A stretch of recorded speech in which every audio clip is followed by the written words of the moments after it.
আমার চ্যানেল সবাই কেমন আছো? আশা করছি তোমরা সবাই ভালো আছো। আর আজকে আমার শরীরটা একটুও ভালো না, এখন যাচ্ছি আমি ডাক্তারখানায়। ঈদের দিন হঠাৎ করে এমন জ্বর আসবে আমি বুঝতেও পারিনি। যাই হোক গাইস, একেবারে ডাক্তারখানায় গিয়ে তোমাদের সাথে দেখা হচ্ছে। আর সবাইকে ঈদ মোবারক।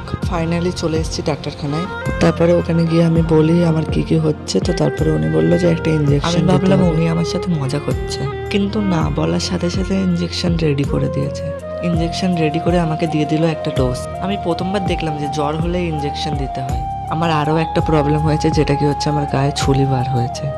ছুলিটা দেখানোর পর ডাক্তার বলল যে আমি মেডিসিন দিয়ে দেবো, কিন্তু একটু টাইম লাগবে ঠিক হতে।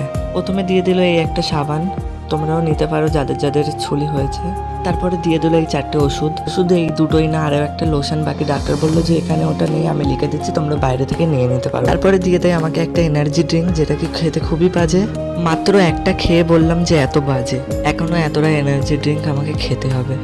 সবকিছু কমপ্লিট হয়ে গেছে, এবার চলে যাবো সোজা বাড়ি। যেহেতু শরীর খারাপ, আর শরীর খারাপ কারণে কোথাও বার হয়নি সকাল থেকে। এখন ইনজেকশন দিয়ে একটু একটু ঠিক লাগছে, তো চলো দেখি কোথায় যাওয়া যাক। তারপরে বাড়ি এসে আমার বন্ধু বললো চ ঘোষবাড়ি থেকে ঘুরে আসি। তো ফ্রেশ হয়ে আমি বার হয়ে পড়লাম ঘোষবাড়ি যাওয়ার উদ্দেশ্যে। তারপরে যাওয়ার পথে রাস্তায় দেখি যে একটা কাকু আলুর চপ ভাজছে গরম গরম। সেটা থেকে আমি লোভ না সামলাতে পেরে আলুর চপ নিয়ে বন্ধুদেরকে দিয়ে যে খেয়ে তারপরে এবার চলে যাবো সোজা ঘোষবাড়ি। ঘোষবাড়ির রাস্তায় ওটাই মাত্রই দেখি এতটাই ট্রাফিক। এখান থেকে এত ট্রাফিক, আগে গিয়ে কি হবে সেটা আমরাও জানি। দেখি কতদূর কি হয়।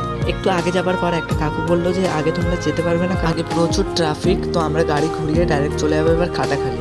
কিছুক্ষণ পর চলে এলাম কাটাখালি মেলায়। মেলায় গিয়ে ঘুগনি খেয়ে, ঘুগনিটা ভীষণ ইয়ামি ছিল। ঘুগনি খেয়ে সোজা চলে এলাম এবার বাড়ি, কারণ আমার হাতটা খুবই ব্যথা করছিল ইনজেকশন দেওয়ার পর। ইনজেকশন দেওয়ার পর আমার পুরো জ্বর চলে গিয়েছে। কি ইনজেকশন, জাদুর নাকি কি জানি, আমি জানি না, কিন্তু ইনজেকশন দেওয়ার পর আমার হাতটা অনেক ব্যথা করছিল। জ্বর চলে গিয়েছে কিন্তু আমার হাতটা ব্যথা দিচ্ছিল। তো যাই হোক, আজকের ভিডিও এই পর্যন্ত। দেখা হচ্ছে পরের ভিডিওতে। তো এখনকার জন্য টাটা।